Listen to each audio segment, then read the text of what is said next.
Okay. So, yun bossing, no? Bali natapos natin i-setup yung Node MCU natin. Bali sa portal settings naman tayo.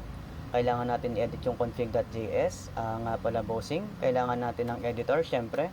So para mas madali, ang gamit ko is Visual Studio Code. Yan ang gamit ko. Or pwede kayong gumamit bossing ng Notepad++. Pwede yan. Pwede rin naman bossing na simpleng notepad lang. Okay? Or kahit anumang editor bossing, basta alam nyong gamitin. So, open na natin yung Visual Studio Code ko. Then, locate natin yung file. So, ito, Stereo Team. Since Stereo Team yan, drag and drop ko lang yung buong folder. Then, hide ko na siguro to. Ayan, hide. Then, yun.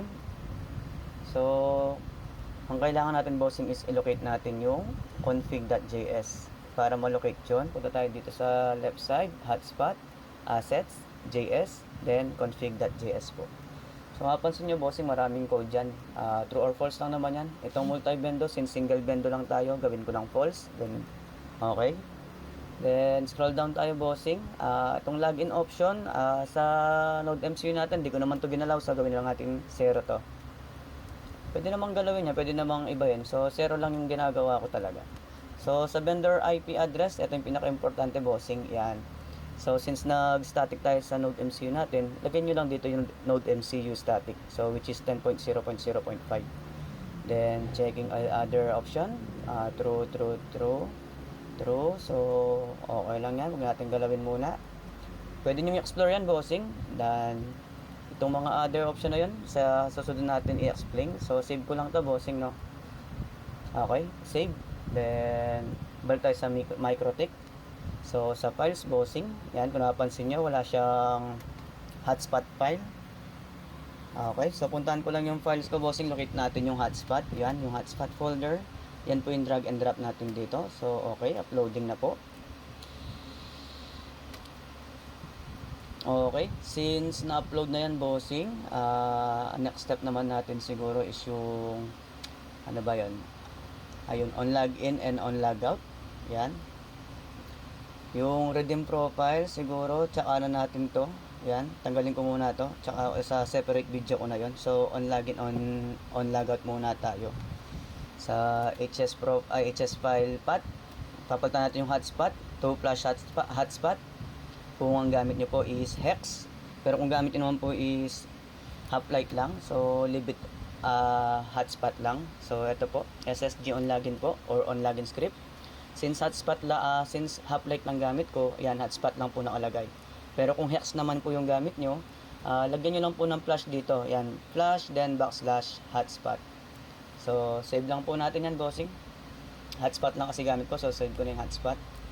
Then, sa on logout script, meron din po yan, bossing. Kamukha nung kanina. Yan, lagyan nyo lang ng flash hotspot to kung naka-hex po kayo. Pero kung naka-half-light lang naman po kayo, hotspot lang po yan, bossing. So, save na lang yan. Then, select all. Then, copy. Then, punta po tayo sa may IP. Sa hotspot. Then, sa may user profiles po. Yung default po, ang i-edit natin. So, sa default, then yung scripts, then on login, paste lang dito, then apply ko lang po. Then next step po is yung on logout, same procedure, select all lang po, then copy, then paste ko lang po sa on logout, then apply, then okay. So that's it bossing. Bali okay na po itong setup natin. Next video kung aandar ba ng maayos yung ating portal. So yun bossing, stay tuned lang po.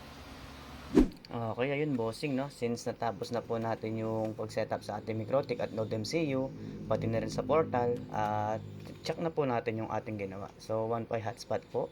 Ayan, nakikita na po yung portal. Edit lang natin yung reads natin, which is hindi ko pa pala napaliwanag. So, punta natin yung Node MCU natin na naka-static.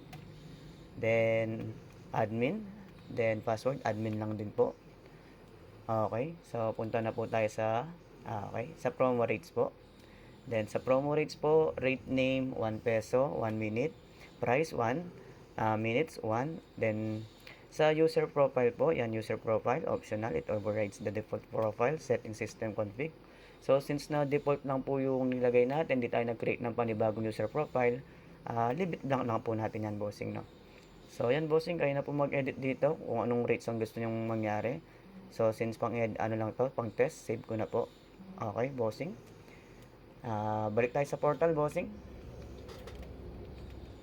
Sa 1.5 hotspot, then refresh ko lang po to. Okay, promo rates, ayan na po yung in-edit natin. Then, insert coin na po. Okay, so higulog lang po ako ng barya. 3 pesos siguro. Ayun. Then, 3 pesos. Done po. Okay, connected na po siya, no, bossing? So, punta tayo ng browser. Check natin kung nandun na nga yung time natin. Ayun, so meron na siyang 3 minutes, bossing. So, it means okay po yung setup natin. So, punta tayo sa files, bossing. Okay, sa files. Then, check natin yung hotspot data. Ayun, may na-record naman pong data. Then, punta tayo sa system, tapos scheduler. Yan. So, kung mapapansin nyo, bossing, meron tayong na create na scheduler. So, check ko lang po, bossing, kung tama ba yung ano ba tawag dito? Itong username o voucher. Check natin sa portal ulit. P7780. Tama ba? Okay. Tama naman siya, bossing. So, yun, bossing.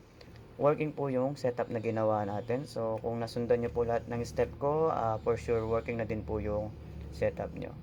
On my next video, kung paano po paganahin yung member and reward settings. Salamat po, bossing.